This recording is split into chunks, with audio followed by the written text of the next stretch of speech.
Hello, and welcome to Enterprise Risk Myopia, the intersection of security ratings, cyber insurance, and domain names. Today's webinar is going to be sponsored by SecurityScorecard, CSC, and Marsh McLennan, and produced by Actual Tech Media. My name is Scott Becker. I'm with Actual Tech Media, and I'm excited to be your moderator for this great conversation and really interesting, timely event. Now, before we get to today's great content, we do have a few housekeeping notes to get through to help you get the most out of today's session. First off, we want this to be an informative event for you, so we encourage any questions in the questions box in our webinar control panel. Not only will we have team members responding to questions during the live event, but we'll also have a dedicated Q&A session at the end of the presentation where we'll discuss in greater detail some of the questions that you have. A Q&A panel is also the place to let us know about any technical issues that you might be experiencing. A browser refresh is going to fix most audio, video, and slide advancement issues. But if that doesn't work, just let us know in the Q&A and we'll provide further technical assistance. Second, in the handout section of your webinar control panel, you'll find that we're offering several resources. There's a PDF on the impact of enterprise class domain registrar utilization on overall security ratings. There's another report in there as well. I highly recommend those reports. You'll also find a link to the ATM Guerrilla Guide book club where you get access to Actual Tech Media's great printed resources on technology topics, and a link to the ATM Event Center, which has our calendar of upcoming events. So I encourage you to access those resources now and share them with your friends and your colleagues. Third, at the end of this webinar event, we'll be awarding a $300 Amazon gift card to one lucky registrant. Of course, you must be in attendance during the live event to qualify for the prize. Official terms and conditions of today's prize drawing can be found in the handout section. Scroll to the bottom and you'll find the link for that there. And finally, one of the best benefits of events like this is the opportunity to ask a question of our expert presenters. We've got three great experts on today with different subject matter expertise. Really great opportunity to get your questions answered. So we have additional prize for you there. It's another Amazon gift card, this one for $50 for the best question. At the end of the event, we'll look at all the questions, pick out the very best one, and contact that prize winner. And with that, let's get to today's fantastic content. So I'm pleased to bring on our three speakers, and I'll tell you who they are first. We have Mark Calandra, who's president of Digital Brand Services at CSC. We have CJ Dietzman, who's managing director at Marsh McLennan. And we have Mike Wilkes, who's CISO at SecurityScorecard. So let me bring our guests on. Looks like we've got everybody here. Gentlemen, welcome to the webinar. Thanks for coming on. Thank you. Thank you. Yeah, thanks. Good afternoon. Well, Mike, I'll turn things over to you to take it from here. All right, so let me tell you a little bit about myself before I get started talking about why we wanted to have this conversation. So I'm the Chief Information Security Officer at SecurityScorecard, and I've been a customer of the platform previously twice, actually, before joining. I was using the platform when I was the CISO at ASCAP, the American Society of Composers, Authors, and Publishers. I'm an ASCAP member. I play drums. I'm a jazz musician. And I also used the platform previously when I was the head of security at Marvel, where I like to joke it was my job to keep Iron Man safe. And so that's sort of my icebreaker joke about my background. But I've been doing infrastructure for many, many years. Gave Starbucks his first website back in 1998, launched Macy's.com and PlayStation. Blockbuster, if only we had known that Be Kind Rewind was not going to survive. We might have been able to predict Netflix. But I've been doing security the last 5 or 6 years, but it's always been a sort of part of the job to protect your infrastructure and to do things well. And so I'm looking forward to having this discussion, talking with Mark about enterprise domain security and our topic about risk myopia, where people don't necessarily always see things that are as plain as the nose on their face. And that's sort of the aspect to the title that I think we wanted to convey, which is that there's risks out there that are quite easy to address, and to be aware of them is the first step towards fixing them. And that's certainly one of the tenets of SecurityScorecard, where we're scanning all of the internet every day, looking for vulnerabilities and putting them on scorecards and letting people know what their risk is. So it's a proactive, preventative, or active defense approach to security. But that's a little enough about me. One of the things that I thought we could kick off here would be with this first slide. And what we're going to be talking about, our agenda. So what's in a name, in this case, domain names and domain registrars? What's in your inbox? Well, obviously email and potentially malware. Who is your registrar? And then later we'll talk about the report that we collaborated with CSC to produce for the, what was it, I think it's the Forbes Global 2000. Is that right? That's right. That's right. And talk about the solution as well to this problem of domain risk or DNS risk, which a lot of people don't fully understand.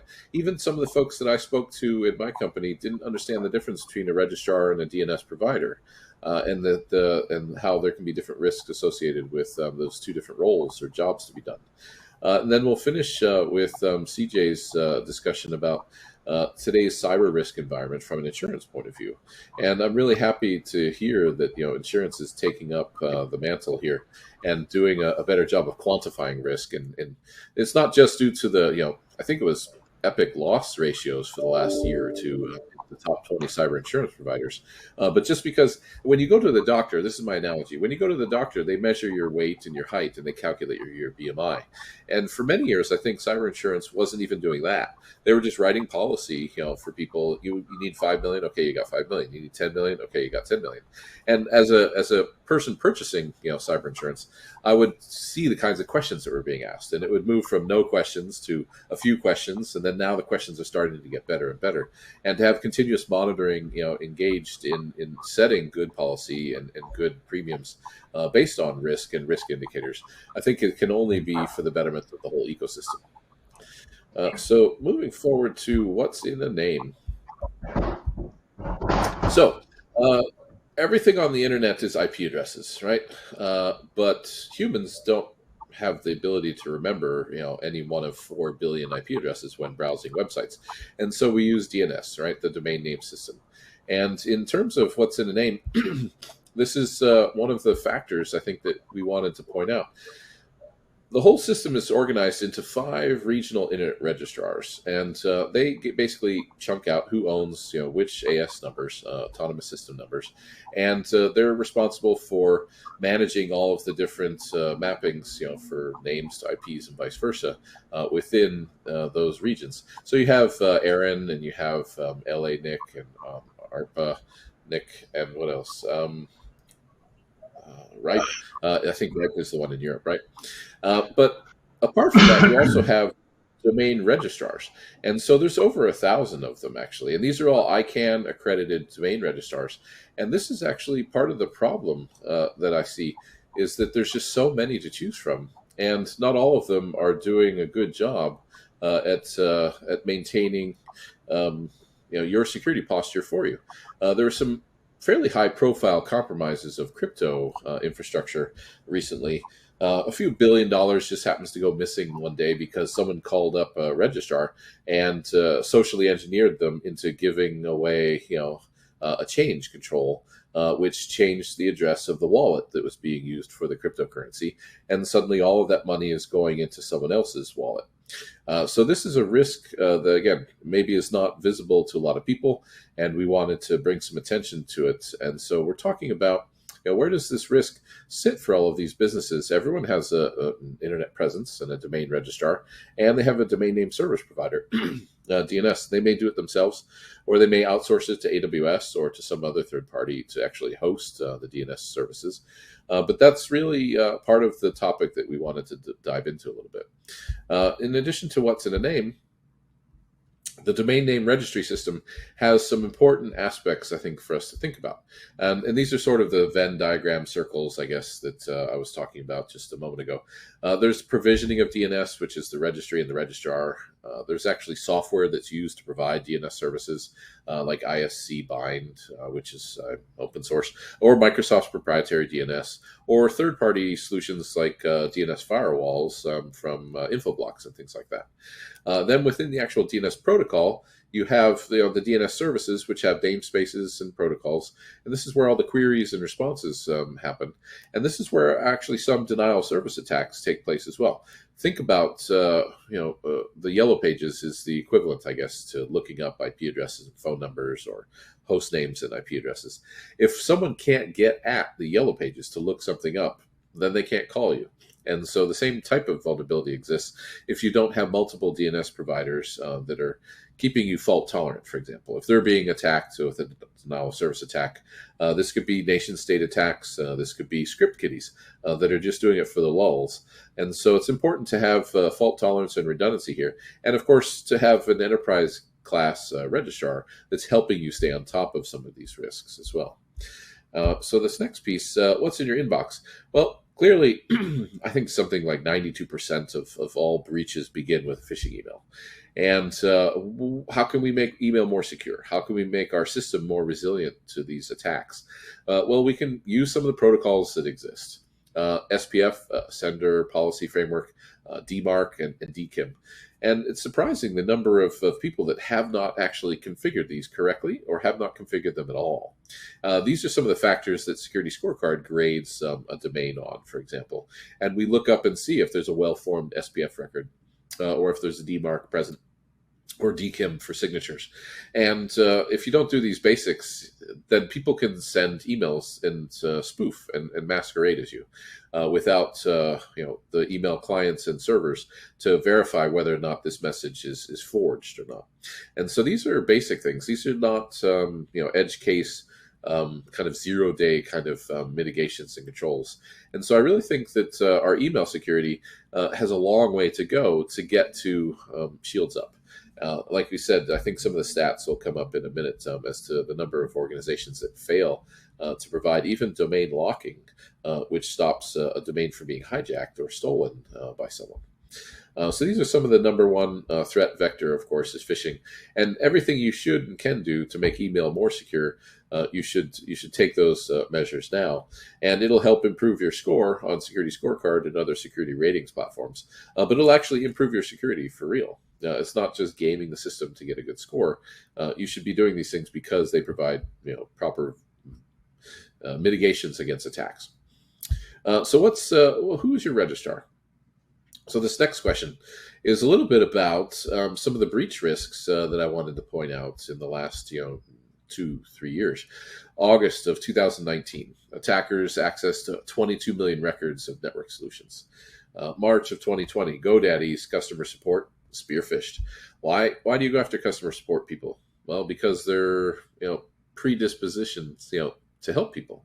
And so when someone writes a properly crafted spear phishing email, it could result in a DNS change. And if you go for someone like GoDaddy, who may well be one of the largest providers of registrars, it is not, I would say, enterprise class in its mitigation and treatment of the risks that they're capable of helping you mitigate. And so this resulted in DNS changes that pointed to servers in Malaysia, which was a DNS hijack essentially at that point. And then as recently as September of 2021, GoDaddy was breached for 1.2 million users. I think it was a bunch of WordPress sites, if I remember correctly. Is that right, Mark?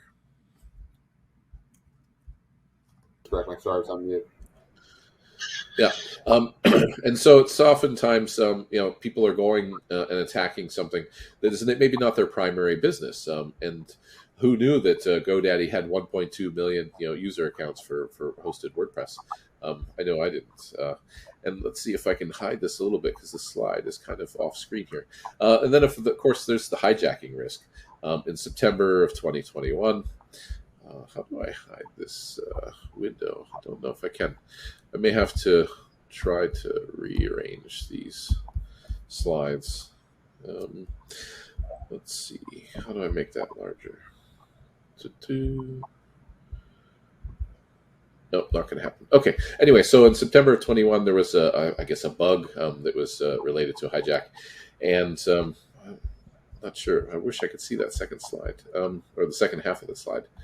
How can I pull this over? Oh, there it is. All right. So yeah, there was a student that actually bought Google.com for $12 in and they were very nice about returning it, and Google didn't press charges for it. But this kind of thing happens to large entities and small entities as well. And then in January of 2021, administrators of Pearl.com. For me, this is a bit of a poster child example of DNS hijacking. And they wrote up a really good story about how they became aware of the hijack, what their first response was, and how they escalated and eventually regained control of their domain. But they had lost it for a week. And then March of 2021, PancakeSwap and Cream Finance, they were hijacked by an attacker with access to their DNS records.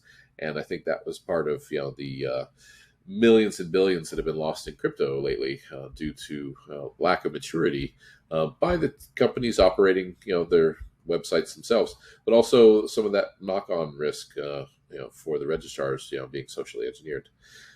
Mark, did you have any anecdotes or experience to share with these particular breach aspects and stories? In these specific ones, not necessarily, Mike. There's some other examples, as you know, I'm going to talk a little bit more about as we continue through the presentation. I think the only thing I would add now is sort of the frequency of these types of attacks and the sophistication, not surprisingly, compared to what we even saw just a couple of years ago, has increased pretty dramatically. And so I think it's a good timely topic that we're raising attention to this. Okay. All right, so I'm glad I figured out how to show the right side of my slide here. So moving on to the report. And so we have some data to share, but I wanted to show two reports, one of which is the impact of enterprise class domain registrar utilization on your overall security ratings. And then, of course, the CSC report, which dives into the Forbes Global 2000 companies and what they're doing wrong and what some of them at least are doing right in terms of domain security. And some of the high-level numbers, to pull out of there are quite fascinating. Take, for example, we have 10 different factors that SecurityScorecard uses, one of which is DNS health, another is network security. And you can see that the enterprise class, people that use an enterprise class register like CSC, actually have a better score overall across several factors: endpoint security, patching cadence, IP reputation. And so it's a sign, it's a guilt by association, I guess, in a good way, that when you decide to use a enterprise class registrar, that means you take security more seriously than somebody that's just going to pay $15 a year to a Two Cows or a GoDaddy registration and not get any additional benefits of domain registry locking, DNSSEC, DMARC, and helping out with all of these other factors that contribute to more spoofing emails and more spam and more phishing reaching our inbox and putting our organizations and our entities and our investors at risk. In terms of the enterprise group that we were looking at, the enterprise class registrars definitely have domain security measures, that are well in advance of working with just a consumer grade registrar. And so I think this next slide is the one that sells it for me the most, though. 81% of those global Fortune or Forbes 2000, 81% don't even have the basic registry lock protocol in place. 50%, fully half, aren't even using DMARC, which is a more modern version than SPF for avoiding spam and spoofing and phishing emails to actually make it to your inbox. 89% are not using DKIM, which is horrible.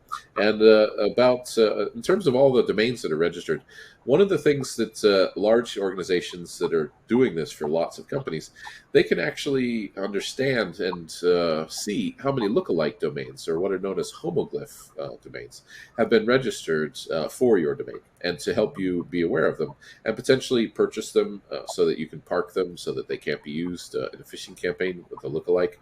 But only 60% of all of the homoglyphs domains have actually been registered in the last 2 years. When we all went on lockdown with the pandemic, and everyone was worried about Zoom and Zoom bombing, I think it was something on the order of 40,000 lookalike domains were registered. Do you remember that count, Mark?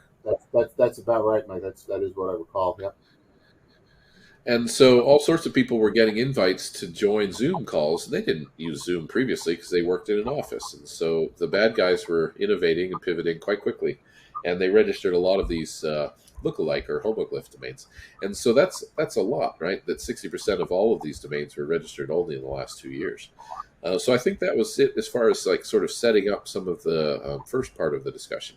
I know that I've interrupt you, Mike. One other just quick comment, because when I've done these discussions in the past, there's sometimes some of the audience isn't familiar with what registry locks are necessarily. And so just for folks' benefits, we're going to touch on this a couple more times through the presentation. What essentially a registry lock does for a domain name is it disables the automation between the registrar and the authoritative registry. So in the event the registrar is compromised, either because the registrar staff is, as Mike described an example of that before through social engineering, or your staff at your organization is compromised, if the bad actor tries to send a command to the registry to change DNS, to hijack the domain, to redirect your website, to intercept email, and so forth, that prevents that from happening. Not all registrars offer that, but in order to lock and unlock that name, that requires a two-step authorization. So it's a very secure way to make sure the most important domain names that power your organization, can't be, compromised nearly as easily as simply getting access to your registrar or DNS console and sending an automated command. Correct. It's equivalent to having like a JP Morgan Chase bank account, right, for your company, and to require, check. They verify every check actually that comes in, and they won't let bad checks get written against it. Or they have a two-factor verification for the user, and they give them an RSA token or something if you're going to do large transfers. So the same kind of mitigation is present in other industries. Why shouldn't it be a part of our DNS and protections of our identities on the web? So thanks for that explanation. I forget sometimes that not everyone is a technologist on these calls, and it's good to explain some of the details. Next up is a poll that we wanted to ask everyone. So based on what we've said so far, because maybe the term enterprise class domain registrar is new to you, how many or for any of your domains do you use an enterprise class registrar? We'll give it a minute here for folks to submit their responses. And of course, if you're unsure, click unsure, and then we'll know whether or not the term is still needing to be explained.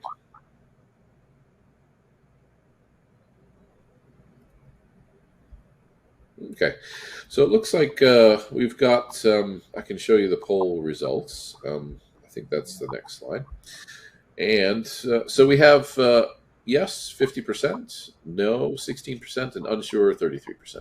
So at least half believe that they have at least one or more domain that is under the care and protection of an interclass domain registrar. So with that, I'd like to hand it over to Mark to walk us through some of the details of CSC and the solution to some of this myopic risk, where people weren't even necessarily aware that they didn't have these features that were built into DNS and haven't asked their teams to implement for them. Great, thanks, Mike. And again, folks, Mike touched on a lot of things that I'm going to review and maybe just add a little bit more color to.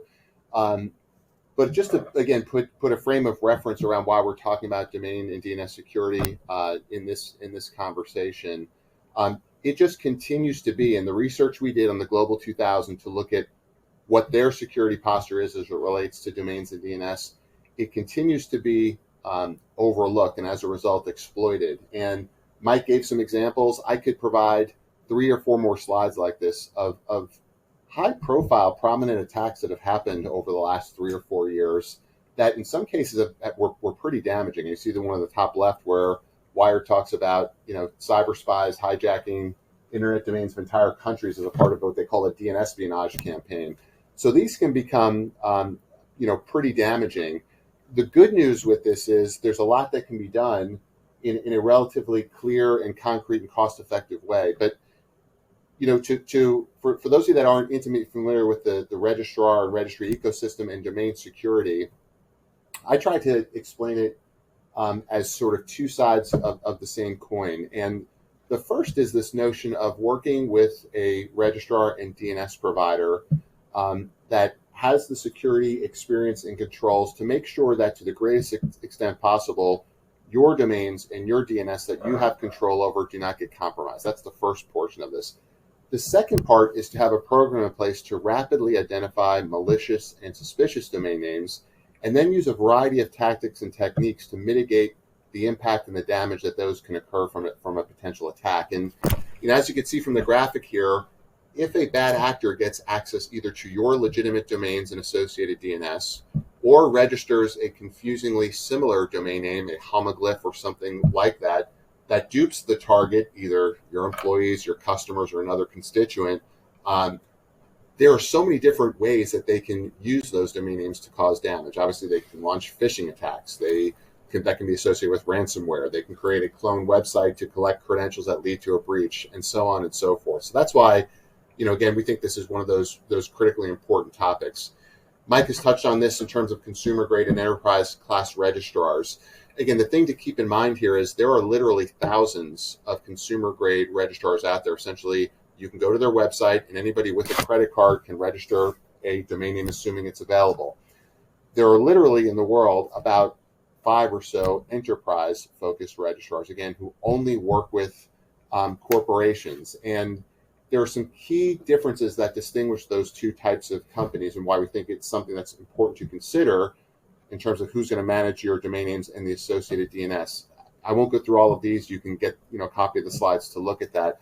I think there are 4 key considerations, though, when comparing and contrasting the two types of registrars. The first is the security posture of the technical infrastructure, the data centers, the applications, the testing of those. You would find, if you did due diligence, pretty significant differences in most cases between enterprise and consumer grade registrars.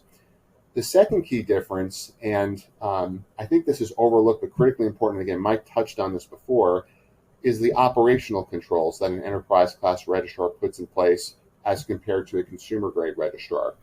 Companies like CSC and other enterprise registrars, we know our customers. Our service staff works with them on a day-to-day basis.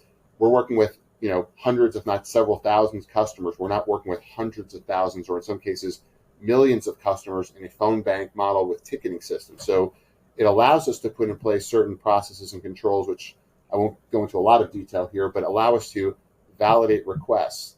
As one of the largest, I should say, enterprise-focused registrar, we see on a very regular basis bad actors calling us, attempting to imitate our customers. And again, as I mentioned before, in increasingly sophisticated ways. They're obviously using LinkedIn and other resources to pretend to be senior executives demanding access for urgent reasons to domain names. And again, because of our operational model, we can put controls in place to validate those requests before they get processed. So social engineering, some of the most damaging attacks have been through social engineering of the registrar's customer service staff.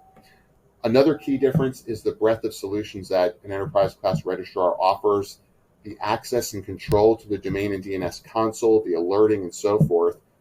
And finally, another key difference that isn't often fully understood or appreciated is, as you would suspect, an enterprise class registrar does not engage in business practices that are counter to the interest of a corporation or a brand holder.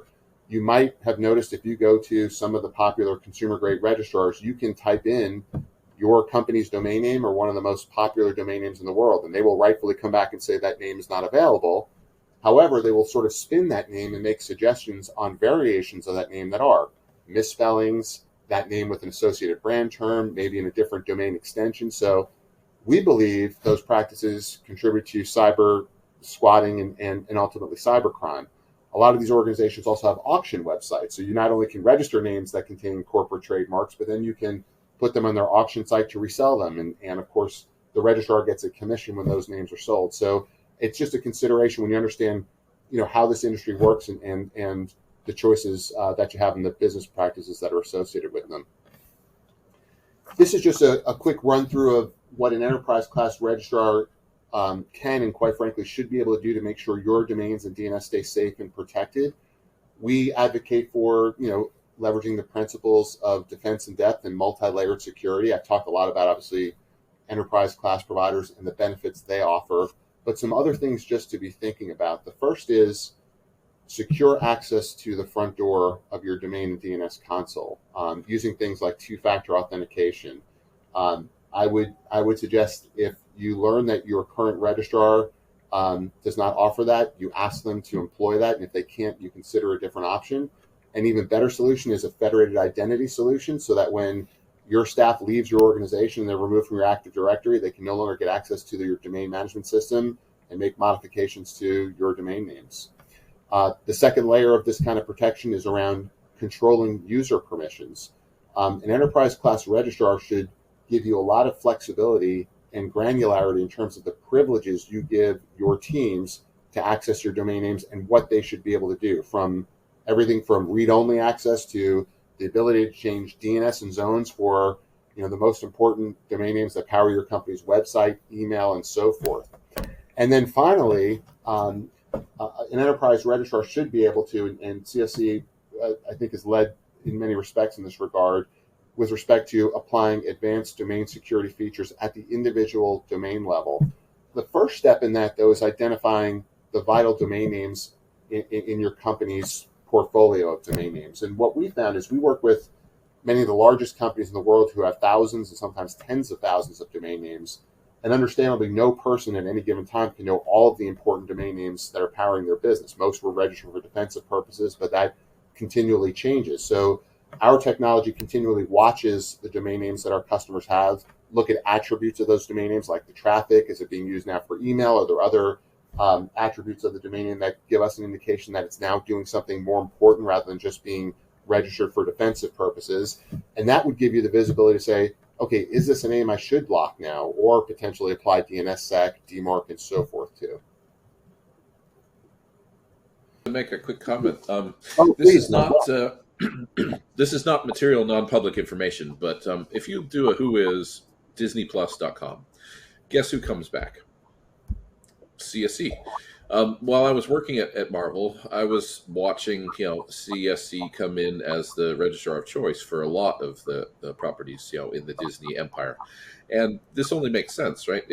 If your main source of revenue during the pandemic was streaming, and Disney Plus timed its launch quite well in order to keep Disney afloat when everything was shut down. We had the same challenge at Marvel, for example. We had over 5,000 characters in our universe, and domain names across variants and spellings to boot. So we had a lot of park domain names, and so having bulk features and protections makes sense. We had domains that we would never post any website on, like hailhydra.com, but we also had Spider-Man sucks, and or Captain America sucks, or whatever, or Natasha Romanoff with an F or a V, and so there's always going to be these variants. And so we had, like I said, thousands of domain names that we needed to protect, and it just made sense that Disney was rolling over opportunistically every expiration into an enterprise account. And I'm not giving away, like I said, any proprietary information, because you can just find this out by doing a whois command. Thanks, Mike, for sharing that. I appreciate that. The last part of what I wanted to share as it relates to domain security on the whole is, again, the other side of this coin, and that is this proactive and continuous monitoring for malicious and suspicious registrations. As Mike just said, many of our customers register quite a few variations for lots of good reasons. Of course, you can't register every variation of every brand and every domain name, nor should you.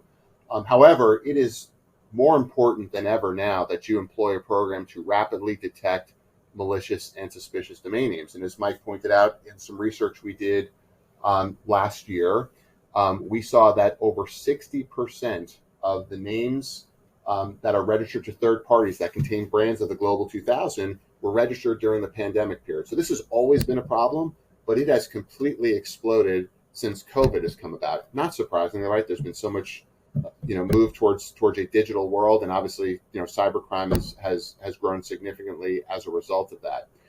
A couple quick nuances to this, though. I suspect that many of you here are working for organizations that are doing this to some degree, but it's really important, I would suggest, not just to identify domain names that might contain your brand or potentially mimicking you, but having the ability to watch for changes for these domain names over time. So just like we just talked about the importance of watching the domain names you have to identify which ones are becoming vital for your organization, continually watching domain names that are in the hands of third parties for changes to try to discern which ones are relatively innocuous versus which ones could become very problematic is important, because if you have a brand like Disney, as Mike mentioned, with between the Disney name itself and all of the famous brands they have, it's virtually impossible to enforce and block everything, right? So you need to make sure you have some ability to understand which domain names of this large universe are the ones that you really should be most focused on. Again, those are capabilities that we offer our customers. And then the second thing is, once you've done that, is to use a variety of tactics and techniques to mitigate the impact and the damage that those names can potentially cause. And there's lots of things you can do. Working from the bottom up, we have an enforcement team that can assist with the dispute resolution process for many domain extensions to recover domain names. We can work with our network of ISPs to take down live websites. But there's other things we do now. In some cases, we can publish to the browsers, particularly to Chrome, to block the resolution of certain malicious URLs. We have a catalog of APIs to feed to our customers, to their SIMs and so forth, so they can block a lot of these names within their network. So again, it's a sort of multi-factor approach here to minimize the likelihood that these names can be accessed to the public and to your employees. This is just a quick wrap up. I won't spend a lot of time on this. I think we've hit this pretty hard already. And again, you'll have the slides, but it's just a quick summary of the recommendations. So with that, I will hand it off to CJ, who will talk a little bit more about the broader cyber landscape. All right. Good afternoon, everybody. Good morning, depending on where you're at. CJ Dietzman here from Marsh.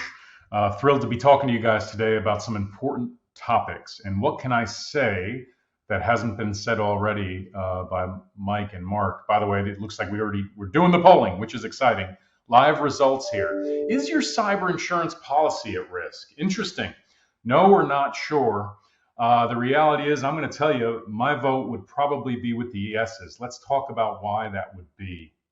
And by the way, I don't think there's a wrong answer on this page, but perhaps if nothing else, let's talk about certain market conditions and some things going on in the broader cyber risk realm and the cybersecurity realm that may change the way you think about your answer to that question. I'm happy to dialogue with folks further on this. First things first, though, we go ahead and jump to the next slide.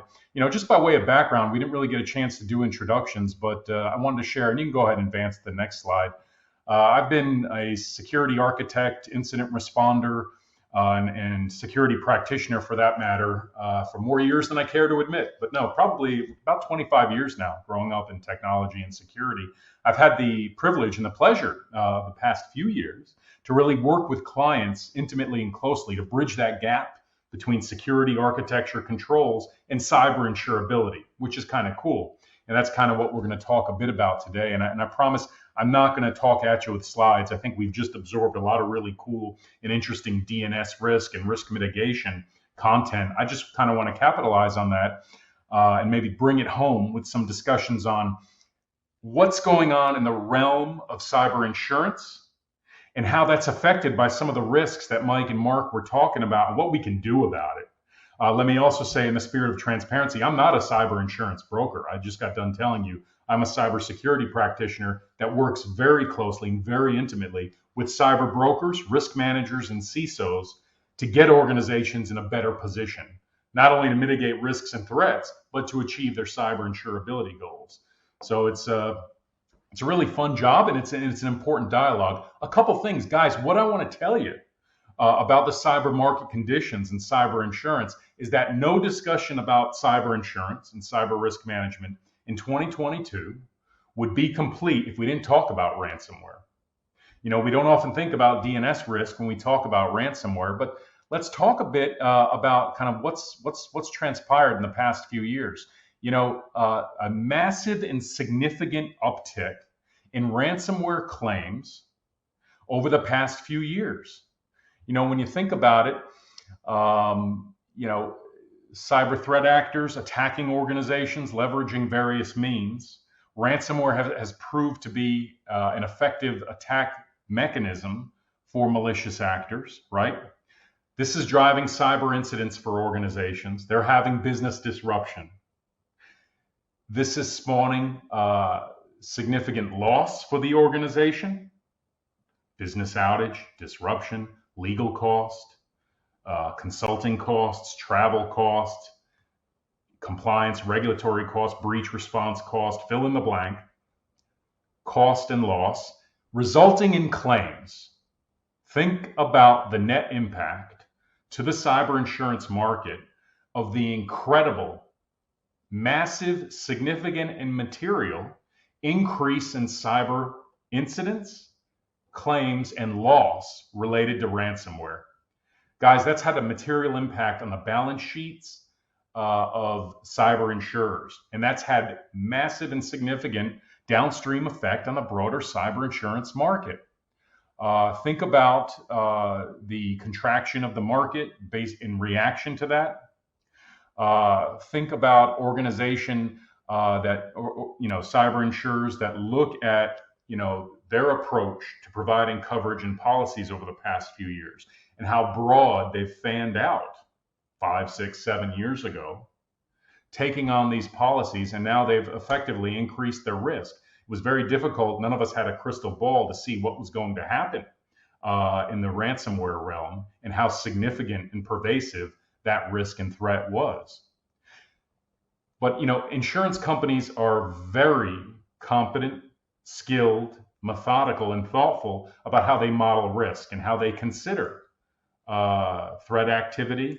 And as they do their modeling, as the actuaries, as the underwriters consider these things, and certainly as Marsh evaluates the market, underwriters are looking at and they're modeling for frequencies and severities beyond ransomware.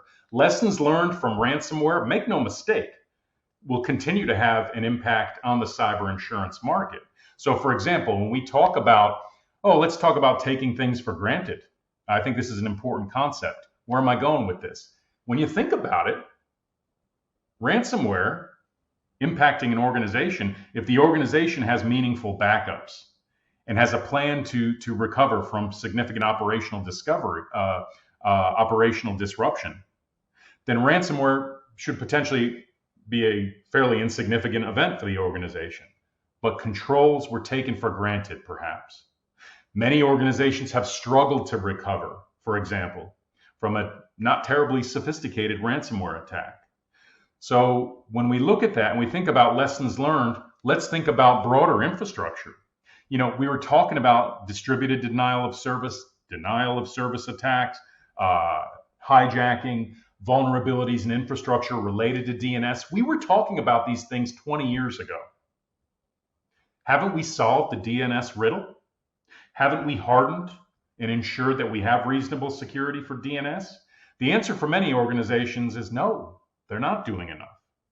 If you do some Googling and some research, you'll see that DNS continues to make headlines. Maybe it's overshadowed a bit by, ransomware events, by significant data breaches, but make no mistake, A, there are significant vulnerabilities out there related to DNS, and B, it's just a matter of time before a more sophisticated, coordinated, and distributed attack against DNS infrastructure makes the headlines and has a material impact on organizations, on business processing, on critical infrastructure, and ultimately hits balance sheets, ultimately impacts the consumer, impacts the stability of certain industry sectors.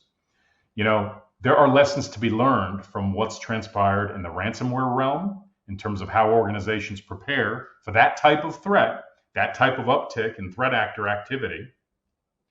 There are lessons to be learned from and that have been learned in the cyber insurance industry in terms of how it's going to prepare, plan, respond, and react to potential future threats, including broader infrastructure, weak spots that could be exposed to those threats, including DNS.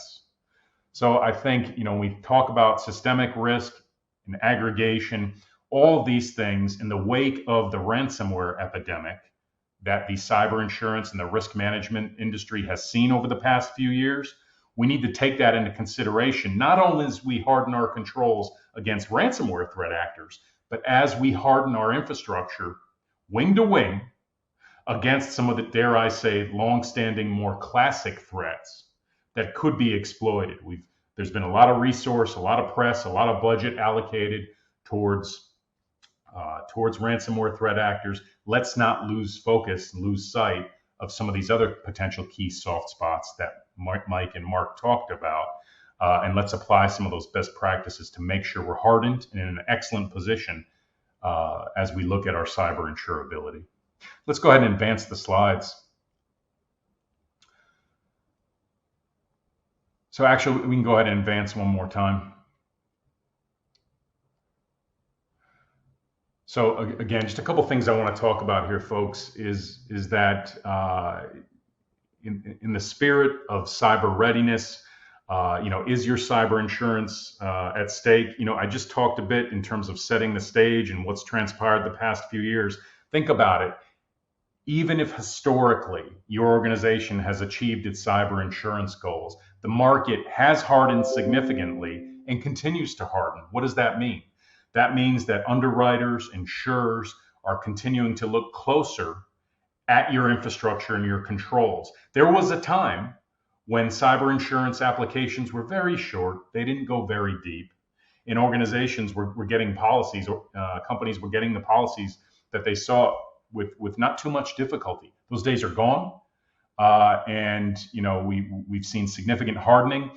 We've seen significant uptick in the types of activities and the vetting and the analysis that underwriters, insurance carriers are doing, looking at your organization to ask not only high-level questions about your security controls and architecture. They're going deeper.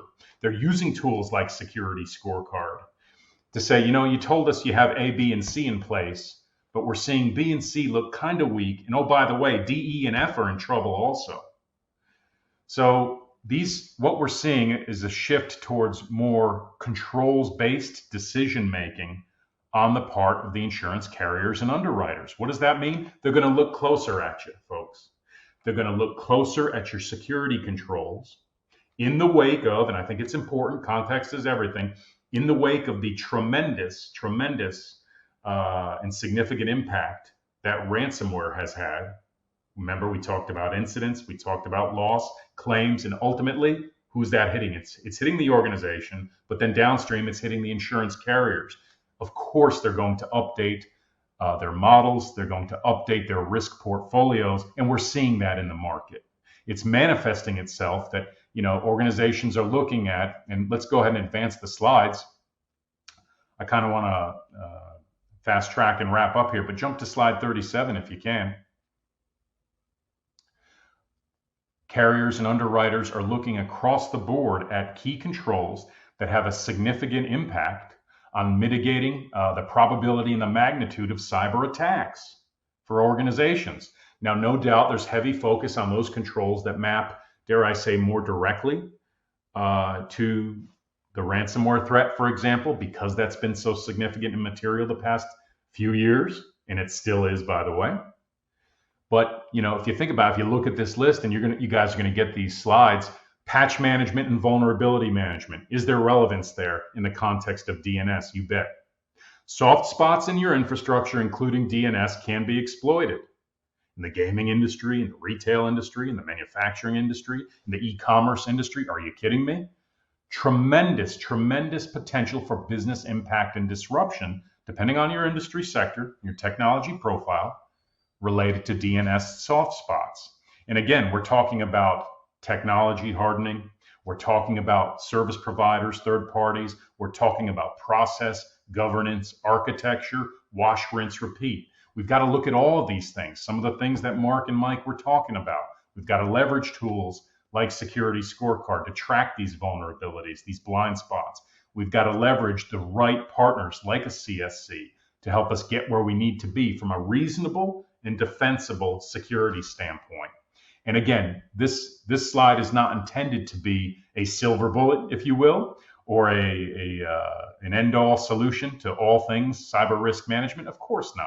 What I'm showing you here are controls that, based on Marsh's role as cyber insurance broker, based on Marsh's role in working with cyber insurance carriers globally, these are the controls that we're seeing most often requested, scrutinized, and required by cyber insurance carriers when they're looking to potentially underwrite risk for our clients. I'll venture as far as to say, if an organization does not have a reasonably strong narrative particularly across that top line of controls, as shown on this slide. Is your cyber insurance at risk? You bet. There's a good chance that this year's renewal could be pretty tough, and you could be facing some declinations. Or if we could go back one slide, please, because it's Monday and why not jump around a bit? But in all seriousness, guys, an important slide here I wanted to show you. If there was one slide I could show you today, and if there's one thing maybe you think about in addition to those 12 controls, in addition to the important messages that Mike and Mark shared, I want you to know that from a cyber insurance standpoint, claims and rates are up. Think about that. Net, that has a negative impact on you, on your organization, on your risk manager. Okay? Structure and coverage is down. Underwriters generally, and I'm not going to read the stats to you, feel free to check it out. If you look at renewals, reduced limits, increased in SIRs, we're talking about retention there. Essentially, that's the amount, the retention that you would have to pay before your insurance policy and coverage even kicks in. It's up, those numbers are down. So what we're seeing is, you're paying more for less coverage.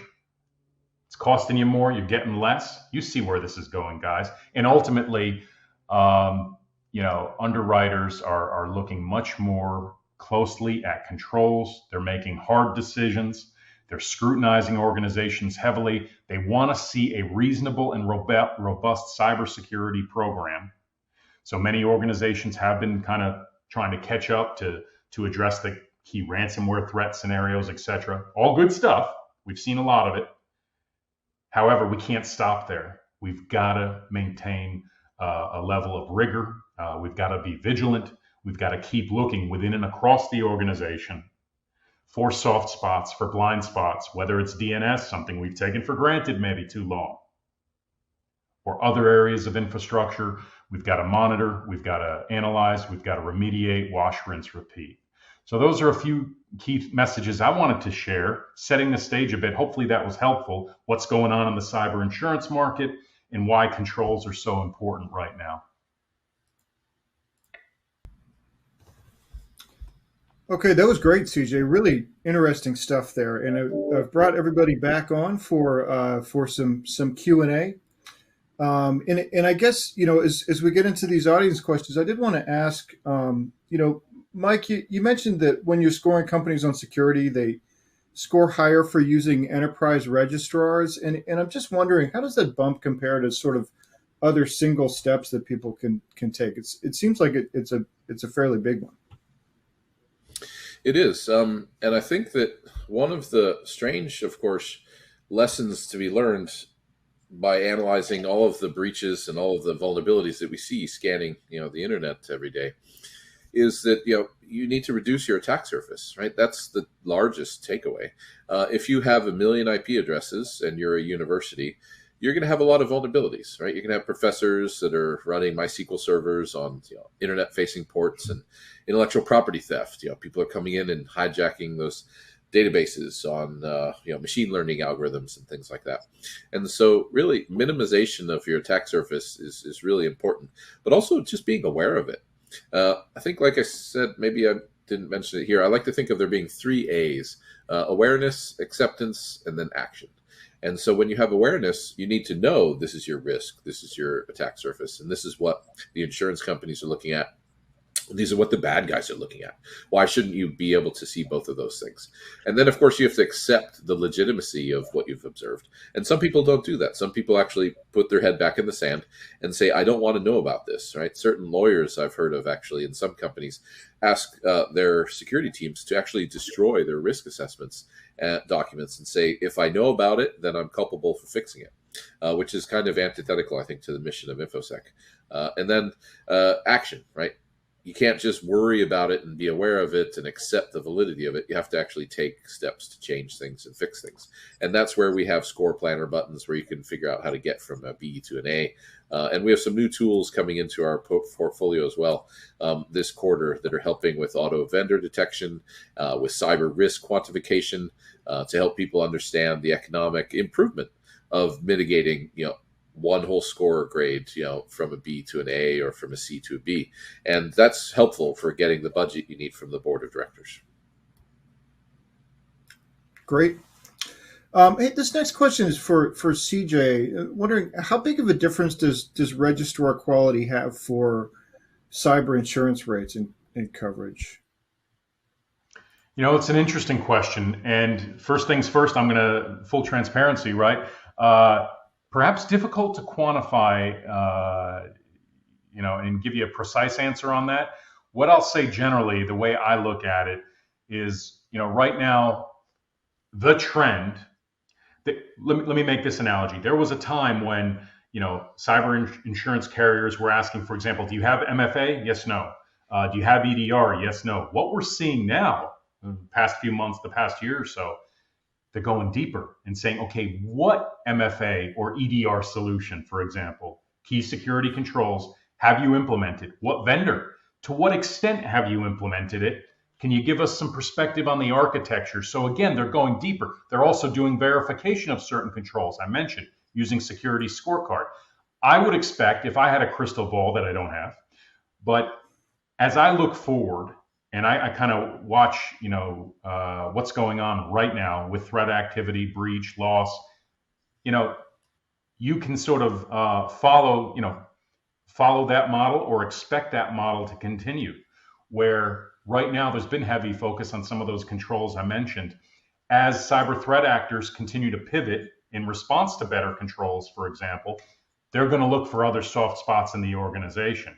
As they do that, and unfortunately businesses get compromised, the cyber insurance market will respond and react. You bet they're going to pivot. If I was a betting man, they're going to pivot and they're going to look deeper at infrastructure. Okay, you're doing network segmentation. You're hardening your layer 2, layer 3 devices. Your DNS is secure. How secure is it? What solution are you using? What third party? What's the extent of your implementation? I predict that these questions will be asked. I haven't seen them asked a lot yet, but all the more reason to get ahead of it now would be my recommendation. Okay, super. Hey, and we probably have time for one more question here, but there's a lot of other questions in the panel there, and hopefully you guys might be able to get to some of these after the event. We'll send all the questions to you. But Mark, one question for you. They're asking about having multiple registrars for their domains spread across the globe or under different departments. And how easy is it to determine whether you're with an enterprise or consumer grade registrar? And then how does using multiple registrars affect domain security? Yeah, I guess I'll answer the second question first. Generally speaking, I guess this is kind of obvious, but the more registrars you work with, the harder it is to centralize controls and processes and so forth. And that's both from an administrative standpoint, and of course, every registrar is going to have different nuances when it comes to their service model and security. So that is definitely not something we would typically advocate for. And again, we tend to work with many of the largest companies in the world, and clearly they see the benefits of consolidating with a single provider.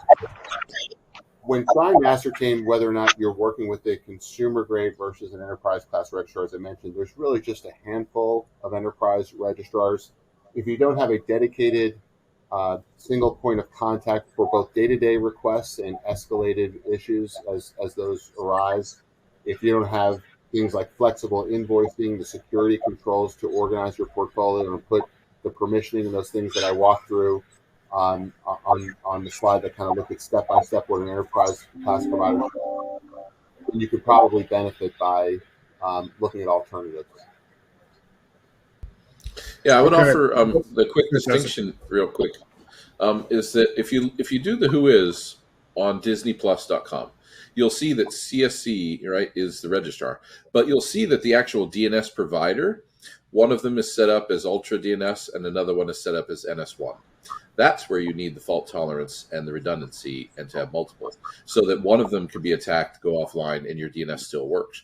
But the actual registrar consolidation, is like Mark said, that makes sense. You don't necessarily need diversity in registrars, but you do need them in the DNS providers. All right. Well, gentlemen, this has been a fantastic presentation, discussion, this interaction between the security scoring and the domain registrars and the cyber insurance, just fascinating and right at the heart of everything that everybody's concerned about right now. So thanks again for coming on and doing this presentation for us. Oh, happy to be here, and have a good afternoon. Thanks, everyone. Thanks, Fred. And with that, we do have one more piece of business. It's the Amazon gift card prize drawing. And the winner of the $300 Amazon gift card is David Malcarney from Washington, D.C. So congratulations to David. We'll be in touch to get you your card. On behalf of the Actual Tech Media team, I want to thank SecurityScorecard, CSC, and Marsh McLennan for making this event possible. And thanks as always for attending and for your great questions. That concludes today's event. Have a great rest of your day.